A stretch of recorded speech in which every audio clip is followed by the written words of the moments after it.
Bueno, ha venido desde Venezuela el diputado opositor Julio Montoya. Un aplauso para él, por favor. Gracias. Gracias por estar aquí. Muchísimas gracias, Julio. ¿Cómo estás? No, un honor, un abrazo. Siempre he querido compartir contigo tu programa hace muchos años. Eres muy bienvenido. Me han hablado maravillas de ti. ¿Cómo saliste de Maracaibo? No fue fácil. Tú no... Nunca es fácil. Nunca es fácil, pero salgo. Salgo gracias a la colaboración de algunas naciones que me permiten tomar mecanismos de seguridad para poder venir. No sales por la vía regular migratoria del aeropuerto, obviamente. No, no salgo por aeropuerto, salgo por carretera. ¿Te quitarían el pasaporte? Es lo más probable. ¿Estás muy amenazado? ¿Tienes juicios por traición a la patria? Sí, algunos de ellos. Pero yo creo que en Venezuela hay que tomar una decisión. Hay que tomar la decisión de combatir la dictadura en nuestro territorio con las pocas herramientas de los cuales se nos permite, o tomar la decisión de luchar desde afuera con otros matices. ¿Y cuál es tu decisión? ¿Quedarte? Quedarme en Venezuela, luchar desde Venezuela. ¿Eres optimista? ¿Percibes que las cosas han mejorado o han empeorado, querido Julio? En el campo económico, político y social hemos empeorado, por supuesto. En todo han empeorado. Nosotros tenemos un gobierno que además de corrupto es altamente ineficiente, ¿no?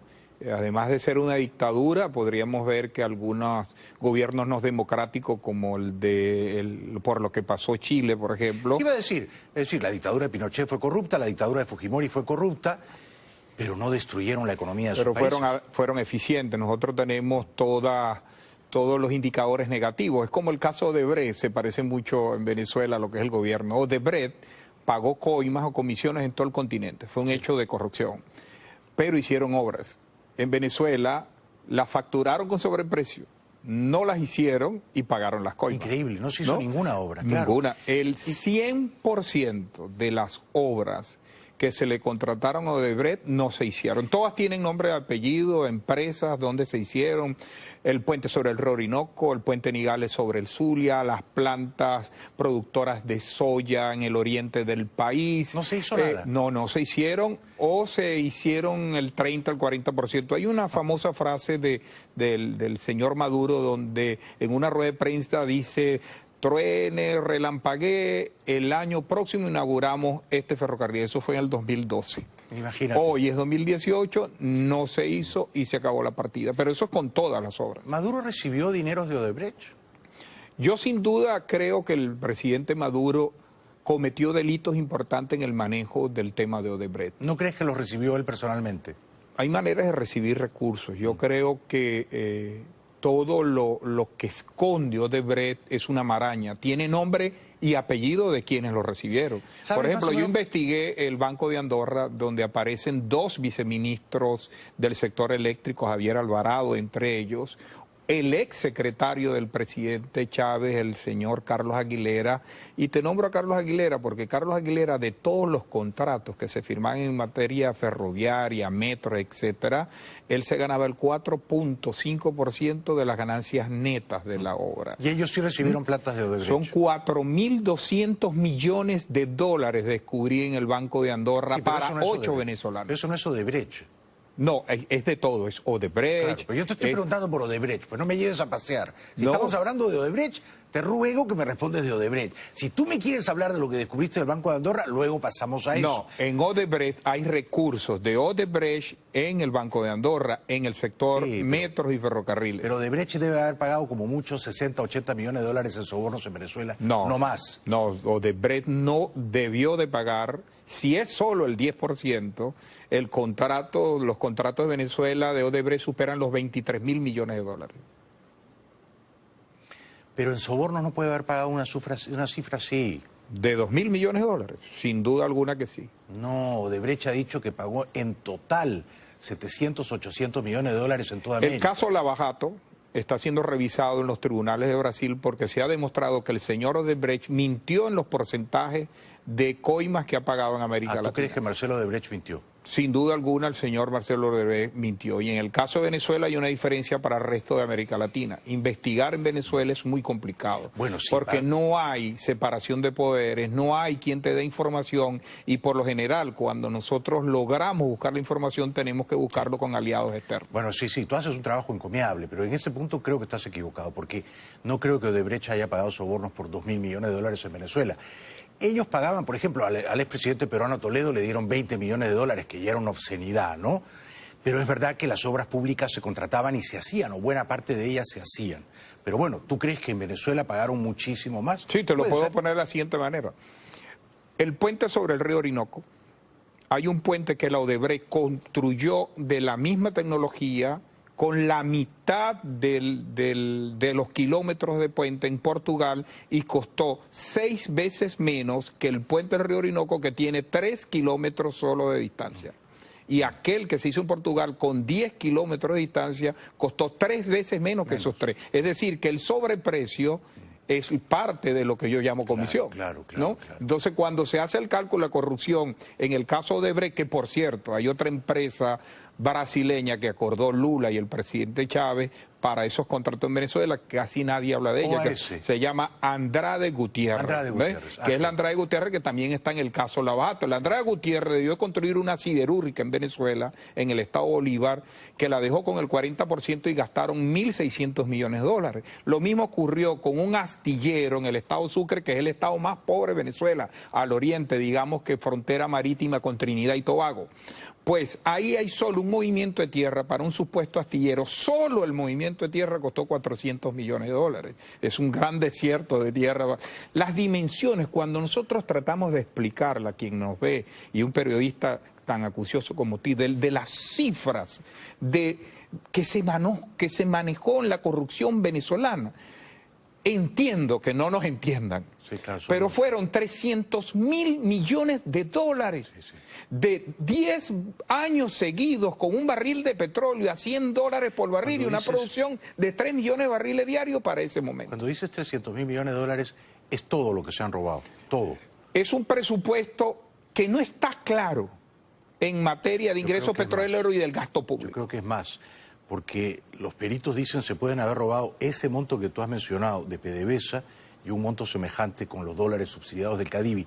¿De qué manera? Al final de cuentas, los dólares que te regalaba el Cadivi a un precio artificialmente bajo eran los dólares que entraban a PDVSA. Sí, claro, es lo mismo. Que una cosa tiene que ver con la otra. Por eso es que nosotros hacemos el cálculo, no lo separamos. Claro, pero había dos maneras obvias de robar. Una era los contratos de PDVSA a los chinos, pagando comisiones, ¿no es cierto? Eso tiene nombre y apellido. Claro, eso exacto. ¿Es más fácil de rastrear? Se han rastreado y tienen responsabilidades. Claro. Y tarde o temprano va a caer. Es decir, así como yo tengo un hashtag que uso mucho que dice tarde o temprano, así como investigamos por muchos años Andradegar, hablamos de eso de Gorrín, que hemos hablado de la empresa Derwis, que tiene nombre y apellido, sé dónde están, dónde se robaron el dinero y cómo, en el caso de PDVSA, quiera o no lo quiera, así cambie de posición hoy aparente, el señor Rafael Ramírez, para mí, fue el jefe desde que llegó, el primer español que corrompió al primer indio con un espejito a cambio de oro, desde ese momento al día de hoy el mayor corrupto, el mayor facilitador de la corrupción se llama Rafael Ramírez. Sí. Su primo hermano, hoy detenido por las rencillas internas, Diego Salazar, que es uno de los que le encontramos $2.000 millones en su cuenta personal a ese señor. $2.000 millones en Andorra. Que contrató abogados, bueno, desde Garzón, Le Pen, entre otros, para sacar dinero y lo movilizó a Dubái. Ahí le descubrimos inversión de 110 apartamentos solo en el sector inmobiliario a nombre de Luis Mariano Rodríguez, su testaferro principal. Pero es que Diego Salazar es Rafael Ramírez es el famoso maletín de Antonini Wilson. Es la quiebre, por cierto, de Yarimendi, que quizás es el primer grupo vinculado al chavismo sentenciado en los Estados Unidos. ¿Dónde está Ramírez? Ramírez dicen que está en Mónaco, porque aparentemente tiene una nacionalidad. Eso me han dicho también, por la mujer. ¿Quién crees que es el hombre más rico de Venezuela en este momento? Yo creía, o creo que sigue siendo, era Diego Salazar a través de Rafael Ramírez. Pero Salazar es el testaferro, aparte de ser el... Bueno, entonces debe ser Rafael Ramírez. Pero o sea, como me estás preguntando... ¿Tú crees que Ramírez es el hombre más rico de Venezuela? Más que Cabello, más que los hermanos Cabello. Yo creo que el grupo económico que logró amasar mayor fortuna es lo que está alrededor de Rafael Ramírez. No tengo una duda de ello. ¿Cuánta fortuna crees que amasaron? Más de 4.000 millones de dólares. Claro, si solo Salazar tiene 2.000. ¿Pero tú no crees que los Cabellos se robaron más plata con los dólares subsidiados? ¿No era David, el hermano de Cabello, el que controlaba la entrega de esos dólares? Bueno, y en otra época Andrade, cuando era el jefe de la oficina del Tesoro. ¿Por ahí no se han robado más dinero?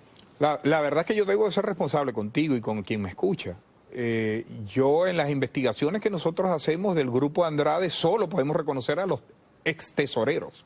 Todo el que fue ex tesorero del gobierno, tanto de Chávez al principio Maduro, tiene responsabilidad en lo que ocurrió. Ahí exactamente, no te voy a desviar la Andrade pregunta. Fue tesorero 4 años, ¿no? Sí, pero no solo Andrade. Es que yo escuché al señor Diosdado Cabello hace unos días, yo cuando vi el video creí que era, tú sabes que Venezuela tiene ahorita muchos comediantes muy famosos que... Yo creía que era una comedia de estos comediantes que él decía que para ser chavista no había que ser corrupto, sí, yo lo vi también, etcétera, lo decía él, ¿no? Y decía que el tuerto Andrade no era amigo de Chávez, yo creo que tú eres comunicador social. Yo me puse a estudiar después de viejo comunicación social porque me enamoré de las teorías de manipulación mediática para entender el gobierno, tanto Chomsky, Goebbels, Ramonés, etcétera, que son instrumentos de manipulación mediática. Es decir, una mentira repetida 1000 veces, la teoría goebbeliana, en los casos de ellos ya no le sirve. Es imposible esconder. En mi pueblo decían, cuando uno iba a comprar algo, decía, y era muy caro, uno decía, ¿me queréis sacar un ojo de la cara? Bueno, el ojo de Andrade nos salió a los venezolanos muy caro por la relación personal que está claramente, históricamente comprobada entre él y el expresidente. Salió carísimo el ojo de Andrade, estoy de acuerdo. Entonces no puedes hoy negar una relación. Es preferible que admita que es tu ladrón, que es tu delincuente, que fue uno de los que juramentó en el Samán el día de la revolución. Pero no solo es él. ¿Me vas a permitir preguntar o no? Sí, ¿cómo no? Termina, porque si no es una conferencia. Es su hermana, es su enfermera, él es su compañero de armas, es su secretario, todos los 5 cargos más importantes alrededor del expresidente o están juzgados o están huyendo hoy por corrupción. Sí. Yo te pregunté, pero ya lo has olvidado seguramente, si los hermanos Cabello no habían robado más plata que Rafael Ramírez. No me respondiste y yo creo que sí. Yo creo que pero no tengo elementos para podértelo probar. Yo sí los tengo. Yo sí creo que entre ellos se han robado fácilmente 10.000 millones de dólares. Fácilmente. Y Gorrín se debe haber robado fácilmente 10.000 millones de dólares. Si Andrade dijo que Gorrín le había dado 1.000 millones de dólares, tú puedes calcular que Gorrín se ha robado 10 veces más. Pero, antes de que continúes, tenemos que ir a la pausa. Regresamos después de la pausa con Julio Montoya, el diputado opositor venezolano. Ya volvemos. Venido de vuelta, ha venido desde Venezuela un muy valeroso diputado opositor, Julio Montoya, que sigue la ruta del dinero y que conoce muy bien cómo se ha robado de manera industrial en su país desde que Chávez capturó el poder a principios del 99. A ver, quizá esta pregunta es un poco ingenua, pero ¿dónde crees que Maduro o Cabello esconden su dinero? Creo que el régimen totalmente escondió su dinero en una serie de testaferros a nivel internacional. Creo que hay algo que no hemos descubierto. Te decía, hay una dificultad en hacer investigaciones en Venezuela. No contamos con instituciones internas. Básicamente tenemos que ir a organizaciones como el FBI, a organizaciones como la Policía Española. Yo calculo que buena parte de la fortuna que se ha saltado en Venezuela está en paraísos fiscales como en Seychelles, en países del Asia Media, más o menos, que es, permíteme ahí no ser preciso, porque hay una investigación en curso bien importante en legitimación de dinero en esas zonas. Como en República Dominicana hay mucho dinero en la corrupción venezolana. De hecho, yo en los próximos días voy a hablar con la Fiscalía de República Dominicana, donde vamos a presentar una querella contra más de 19 empresas y grupos que en República Dominicana han lavado dinero. De hecho, un socio de Gorrín compró un banco en Santo Domingo. Sí, claro, el Banco Prevavia. Sí. Fue construido con dinero la corrupción. uno de ellos acaba de admitir en Estados Unidos su culpabilidad y le acaban de dar 3 años de prisión. Pero es que yo creo que hay banqueros privados venezolanos que han lavado dinero y que tienen su fortuna, y bancos en Puerto Rico, en Curazao y en República Dominicana.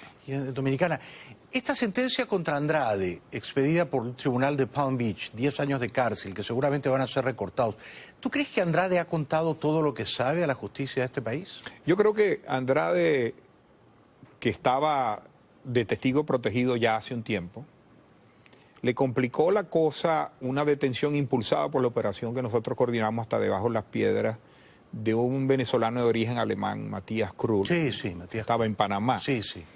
Matías Krull, en una operación bien interesante, llega a territorio estadounidense y dice: el dinero que yo manejo, 1.200 millones, era dinero de el señor Raúl Gorrín y del señor Andrade. Sí. Pero este cuento no lo había contado Andrade a los agentes del FBI. Eso cambió totalmente la situación interna de los procesos que él venía. No sabía eso. O sea, que Andrade quedó como un mentiroso. Claro, y usted mejor que yo sabe lo que significa cuando se está en una negociación de ese tipo en Estados Unidos y se te descubre que me has dejado de decir cosas que es equivalente a una mentira. Y creo que dejó de contar esa parte y es lo que le complicó los teóricos 3 años que había negociado por 10 años hasta ahora. Ah, no sabía eso, interesante. Sí, es un tema. ¿Y Krull fue el que abrió las cuentas a los hijos biológicos de Cilia Flores por instrucciones de Gorrín? ¿Eso es correcto? No, lo desconozco hasta el día de hoy. Pero lo que sí sé es que Krull trabajaba y operaba, de hecho yo voy llegando de Panamá, tuvimos una reunión de trabajo allá. El señor Krull tuvo operaciones con más de 19 grupos venezolanos vinculados al gobierno de Maduro o al exgobierno del presidente Chávez.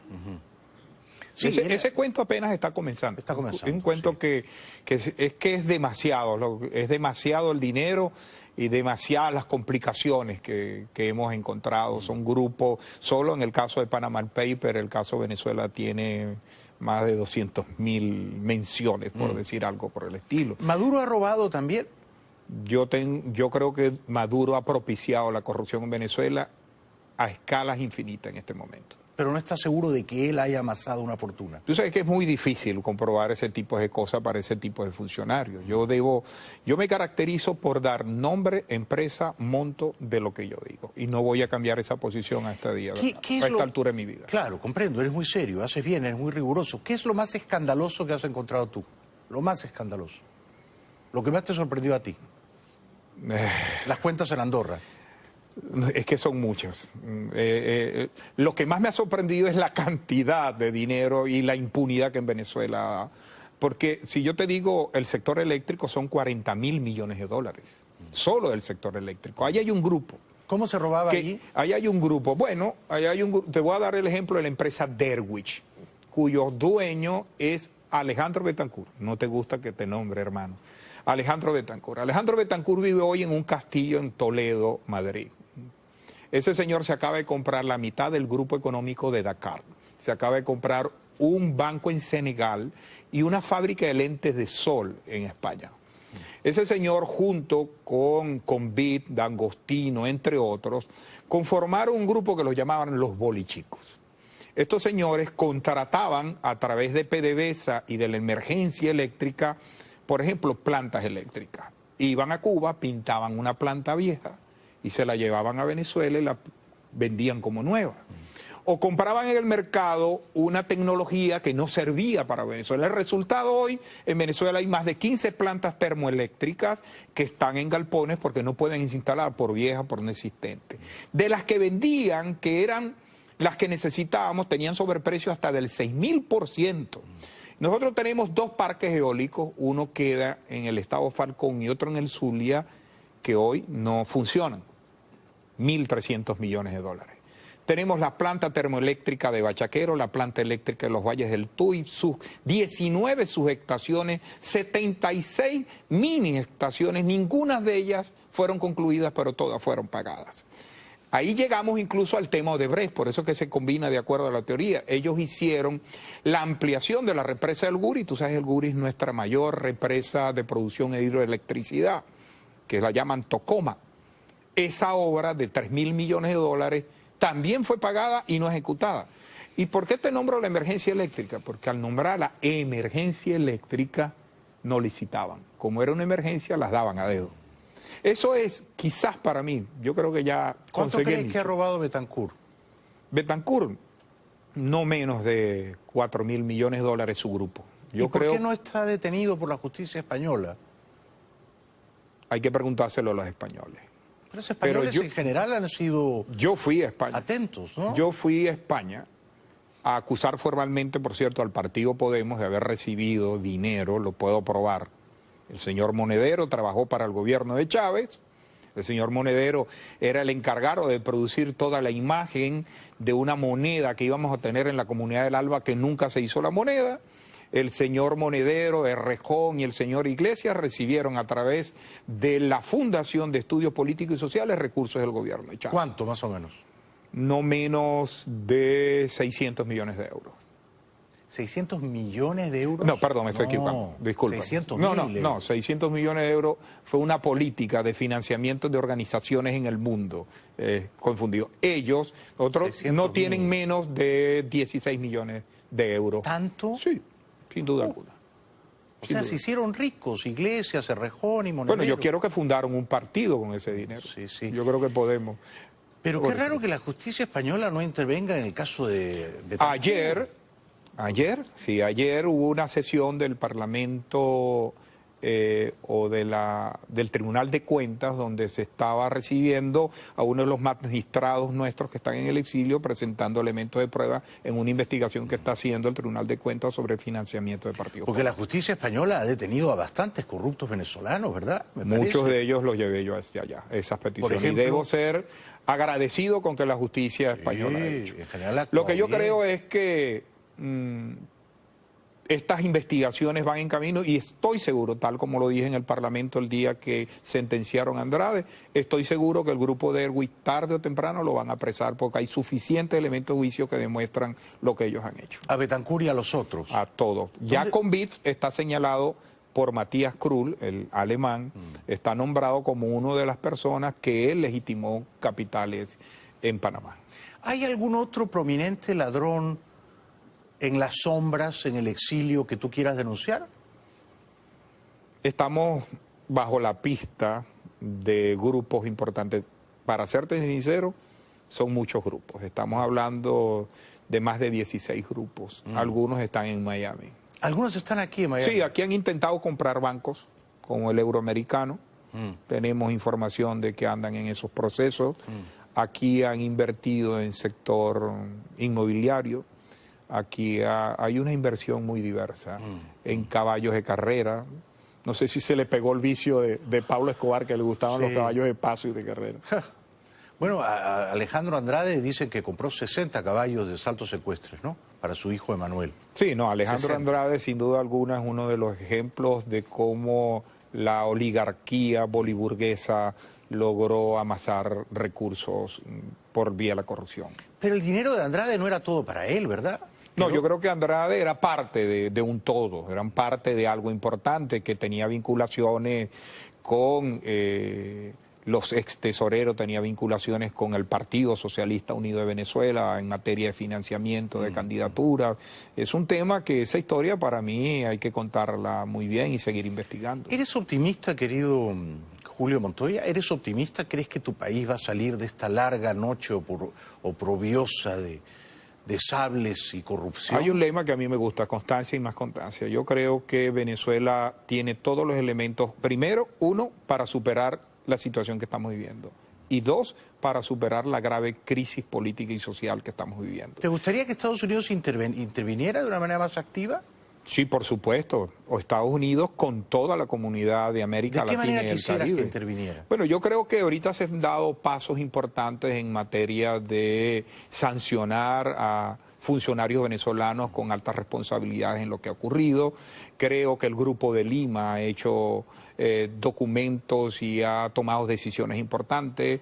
Mi amigo Almagro ha hecho todo lo que ha podido, coincido con el comentario que hiciste, mi solidaridad con el señor Almagro, con el cual he podido conversar algunos temas de esta materia. Entonces creo que faltan cosas por hacer. ¿Aprobarías el uso de la fuerza militar para liberar a tu país? No puedo decirlo públicamente ni en este momento mi opinión en esa materia. ¿Te reservas tu opinión? Me reservo mi opinión. Reservas tu opinión. Ahora bien, esta pregunta es terrible, ¿no? Pero si no se usa la fuerza externa o interna, sería genial que fuera internamente. Los generales venezolanos con un cierto sentido del honor y del decoro se levantan en armas, deponen a la dictadura. Pero ¿de qué otra manera podríamos desembarazarnos de Maduro y Cabello? Pero primero debes de entender el cerebro de un demócrata. Yo soy un demócrata. Yo nací en democracia, llegué con pelo al Parlamento, hoy no tengo. Vengo 23 años en el Parlamento, tanto en el viejo Congreso como en este. Y por supuesto siempre mi mente y mi alma está diseñada para el combate democrático y electoral. Yo quisiera que la salida en Venezuela fuera democrática y electoral. Hoy creo... ¿Crees que es posible eso? En las condiciones que hoy estamos, no. Por eso creo que en Venezuela hay que aumentar la presión social, hay que aumentar la presión sobre el régimen para obligarlo a que busquemos una salida concertada a la crisis.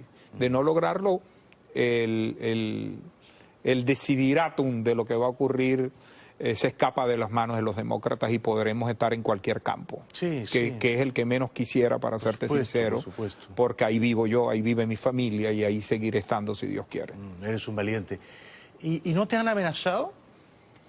Yo creo que el libro de Juan dice que la verdad me hará libre, y ahí es donde yo cabalgo. Para mí el Salmo 23, que dice que aunque ande caminando en valle de sombra de muerte, no temeré mal alguno porque Dios estará conmigo.